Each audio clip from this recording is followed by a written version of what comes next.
So in this short video, I want to give you a better sense for forks in chess. So a fork is simply attacking two or more pieces at the same time. Another definition of a fork is having two or more threats at the same time. So the fork is arguably the most common type of tactic, since every single piece has the potential to deliver a fork. So I'm just going to show a couple of simple examples showing how each piece has the potential to execute a fork. So start with some really simple examples. Here we see that the rook can deliver a fork. So rook d8 attacks the bishop, attacks the king has to move, and then you win the bishop. So that's a simple example of a rook fork. Now let's just modify this position a little bit and see an example of a bishop fork.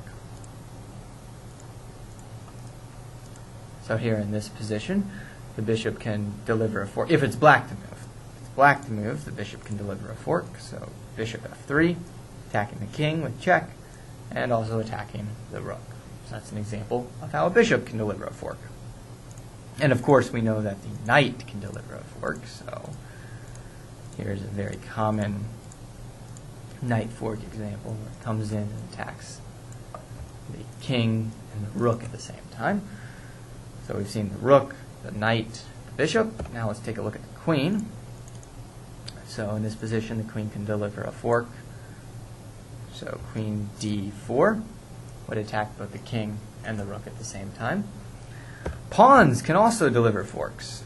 Let's see an example of this. And these are just really basic positions, not really realistic positions that we're seeing. But here's an example of a pawn fork. So g3 would attack both the knight and the bishop at the same time. So the pawn can deliver a fork as well. And I think the last piece we have to take a look at is the king, which can actually deliver a fork as well, which might seem a little bit surprising because the king's not normally a piece you associate with attacking, but if we had something like this position here, the king coming up to g4 would actually be a fork, attacking the knight and the bishop at the same time. So the fork is probably the most common type of tactic because every single piece has the potential to deliver a fork. So we're going to see in this short video some more examples of forks. But I also want to broaden it out and discuss tactics more generally. So there's three main things you want to look at in a position to determine the likelihood that there will be a tactic. So you want to see if your opponent has any undefended pieces, if there's any open lines towards your opponent's king, and lastly, if your opponent has any pieces that are attacked the same number of times as they're defended. So if you don't have any of those things present in the position, you might have a tactic, but there's probably a good chance there's no tactic in the position. If all three of them are present, though, there's probably a pretty good chance that there's a tactic for you. And if there's one or two, then I think it's well worth looking for a tactic. So in this position, the rook on a8 is undefended. In fact, white's rook on a1 is also undefended. However, white can strike first by playing the move queen d5 check, a fork. So white's taking advantage of an undefended rook and an opened king. So when the king moves, queen takes the rook. Notice it's very important that it takes with check. If it weren't check, then black could win white's rook on a1. Open king is normally a problem. So here there's a king out open in the middle of the board, and there's a fork with knight f5. So a fork with a knight. The knight's probably the most common piece to see a fork with. In general, the knight's also a really tricky piece, so watch out for those knight forks. So we've seen an example of an undefended piece being exploited, an open king being exploited. Now let's see an example of a piece attacked the same number of times as it's defended being exploited. So here, the rook on e5 is attacked once, defended once. We can take advantage of this by attacking it another time. And that's done with the move queen f6. So it's taking advantage of this piece that's attacked the same number of times as it's defended, and also taking advantage of a opened king. So here it's a fork because the king's attack and the rook's attack. So then when the king moves, white can take with either the queen or the rook, and he's won a rook for free. And if the queen blocks, white can trade off queens if he wants, or do queen takes rook. Either way, white will end up ahead of rook. So if he takes the queen, it comes with check, the king takes, and then you can gather up the rook. So 3 things you want to look for in a position to determine whether there's likely to be a tactic or not. If your opponent has an undefended piece, if he has a piece that's attacked the same number of times as it's defended, and if his king is exposed.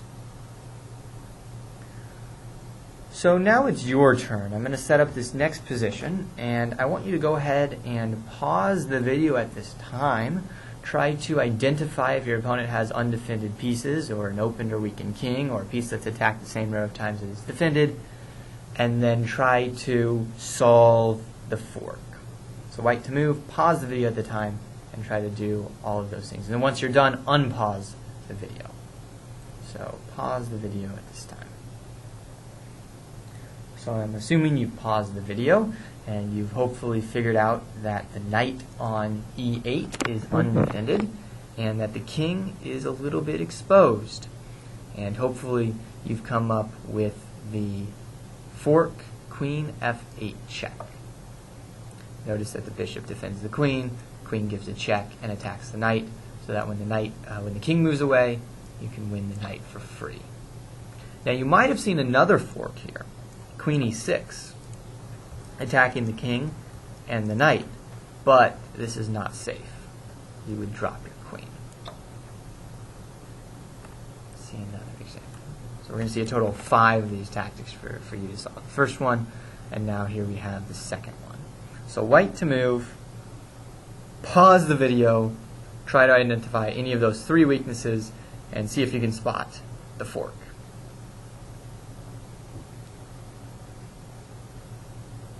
So I'm assuming that you paused the video and hopefully noticed that the bishops are undefended, and that the king, well, you might be able to give a check on f6. And if you combine these ideas together, if your rook is on b6, it's a fork between the bishops.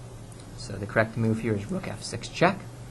King is forced to move, so say it moves to g7. If it moves to h7, you'd actually have another fork option. So you could play this fork, attack both bishops at the same time, or you could play rook f7 and attack the king and the light squared bishop at the same time. So perhaps black would play king g7, so you only have one fork option. But here, one fork is enough. You're going to win one of the bishops. So now the third position here. Pause the video, see if you can identify any of those 3 weaknesses, and solve this fork.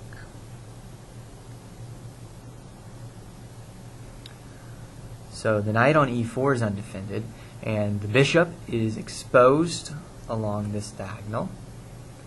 Combining the 2 weaknesses together, you can arrive at the move queen a4.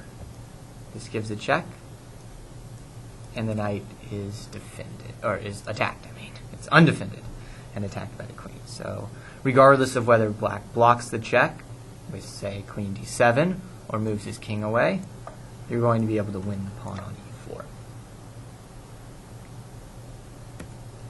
So 2 more examples. White to move, pause the video at this time, and see if you can work out the fork. Actually, in this particular position, it does not meet any of the 3 criteria that I've outlined. So black actually has a really safe king here, and he doesn't have any undefended pieces, and he doesn't even have a piece that's attacked the same number of times as it's defended. So I said that you want to look for those things because it increases the likelihood that there's a tactic. But sometimes you can find a tactic even without having those 3 things. It's just, it increases your chances of having a tactic. But there are exceptions, as we see in this position. So white to move, see if you can find a fork regardless of black not having any serious weaknesses. So I'm assuming you've unpaused the video and hopefully come up with the move d5. A pawn fork. So the pawn is attacking the knight and the bishop at the same time. He can't move both out of the way at the same time. So if he moves the bishop out of the way, you'll win the knight, give up a pawn for it, but that's a 1 for 3 trade. If he moves the knight, then you can take the bishop, and that's once again a 1 for 3 trade. Okay, so here's your last fork position to solve. White to move. Pause the video, see if you can work out the fork. So hopefully you came up with the move Queen D6, which is a fork, attacking the king and attacking the rook and the queen. Now if you stopped here and you said, okay, this is a fork, I've done all the work I needed to do, well, you needed to go a little bit farther. So if the king moves away, it's simple. You just take the rook. And here it comes with check. Important. But what happens if black takes the queen? So what happens after queen takes d6? If you didn't work out this earlier, pause the video at this time and see if you can work out the fork. So white has a fork. It's actually going to be another pawn fork. E takes d6. So the pawn gives a check, attacks the rook, and the pawn's defended by the rook on d2. So then when the king moves somewhere, white can take the rook. And now white is up almost an entire rook and should be able to go on to win the game. So there's 3 main things you want to look for in a position to determine whether there's likely to be a tactic or not. An undefended piece, an opened king, or a piece that's attacked the same number of times as it's defended. A fork is the most common type of tactic because every single piece has the potential for a fork. So always be on the lookout for those 3 main criteria in determining whether there's a tactic or not, and also really pay attention for forks, not just for attack but also for defense. So hopefully you found this video useful and learned not just about forks but tactics more generally.